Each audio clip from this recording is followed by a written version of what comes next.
Hey guys, welcome back to my channel again. कैसे हैं आप सब? आई होप ठीक होंगे। तो इस वीडियो में मैं एक अलग टॉपिक ली हूँ, एक बहुत ही कॉमन टॉपिक जिसमें अक्सर लोगों को डाउट होता है या नहीं पता होता है इसके बारे में। तो मैं बेसिकली बताने वाली हूँ BC, AD, BCE और CE का मतलब उसके बारे में और उसका फुल फॉर्म सारा डिटेल, ठीक है, जो कि हिस्ट्री में काफ़ी हर बार डेट्स के साथ यूज़ होता है और मतलब इसको जानना बहुत ज़रूरी, ठीक है। तो स्टार्ट करते हैं। सबसे पहले BC का फुल फॉर्म होता है बिफोर क्रिस्ट, है ना, जो ईसा मसीह को ही मतलब जो उनको क्रिस्ट बोला जाता है, और BC का मतलब जो होता है वो होता है बिफोर क्रिस्ट, ठीक है। और AD का मतलब बहुत लोगों को ये मालूम नहीं होता है इसका फुल फॉर्म, मतलब लोग सोचते हैं कि आफ्टर डेथ या कुछ ऐसा कुछ उसका फुल फॉर्म होगा, लेकिन AD का फुल फॉर्म जो होता है वो होता है एनो डोमिनी, ठीक है। ये एक लैटिन फ्रेज़ है जिसका मतलब क्या होता है, इन द ईयर ऑफ लॉर्ड। ये होता है मतलब कि जो लॉर्ड हैं, जो क्रिस्ट हैं, उनके जन्म के बाद का जो साल है वो, है ना। BCE और BC दोनों सेम होते हैं, बिफोर क्रिस्ट और बिफोर कॉमन एरा दोनों सेम होता है। ये मतलब दोनों का मीनिंग जो है वो सेम होता है, ठीक है। और AD और CE ये दोनों भी सेम होता है, जो CE का मतलब होता है कॉमन एरा।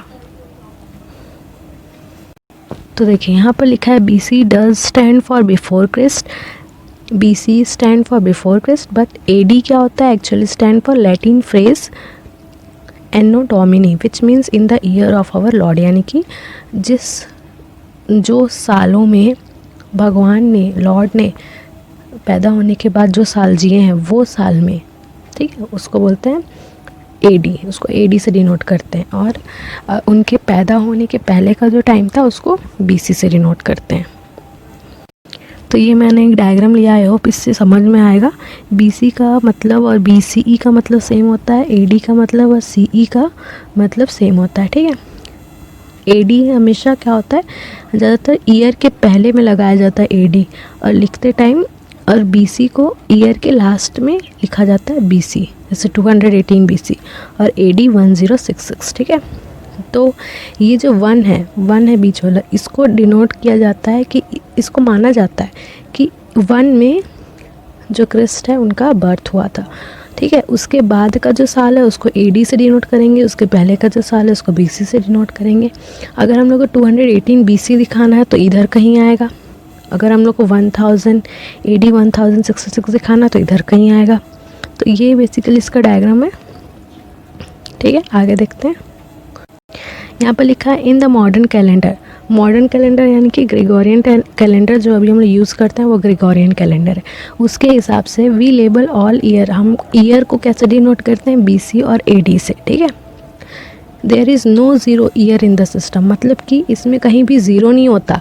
जैसे कि ये इसमें हम सीधा 1 मानते हैं, जिस समय जो गॉड थे वो पैदा हुए थे ना, हम 0 मानते हैं, कहीं पर भी 0 नहीं आता है ना।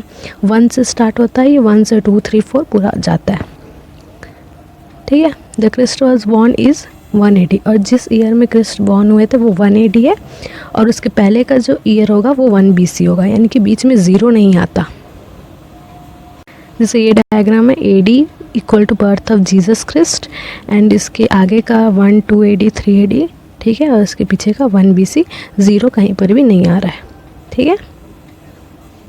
उसके बाद एक एग्जांपल मैं देती हूँ, जैसे कि आपको निकालना है, आपको बोला गया है, जैसे कि एग्जांपल दिया गया है, how many years are between 1 जनवरी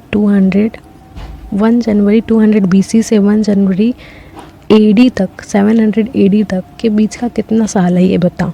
तो इसको हम लोग कैलकुलेट कैसे करते हैं कि जो BC और AD का जो ईयर दिया है उसको तो ऐड कर लो सबसे पहले, ठीक है। तो 700 + 200 900 हो जाएगा। लेकिन हमको ये पता है कि इसमें 0 कहीं नहीं आता है ना, 0 ईयर है ही नहीं। You still have to adjust for the absence of year 0। You do this by removing 1 from the answer. तो इससे हम लोग 1 हटा देंगे। क्यों हटा देंगे? क्योंकि बीच में 0 गायब है, इनकी एक जो पॉइंट है वो मतलब गायब है। तो 900 में से 1 को हटाना पड़ेगा, तो इसका मतलब क्या होगा कि इन दोनों के बीच में 899 ईयर्स हैं। ठीक है, तो आई होप आपको समझ में आया होगा BC और AD का जो फुल फॉर्म है वो भी क्लियर हुआ होगा कि मतलब लोग जैसा बोलते हैं वैसा होता नहीं है। ठीक है, तो आई होप आपको समझ में आएगा। मिलते हैं नेक्स्ट वीडियो में। Stay tuned, bye.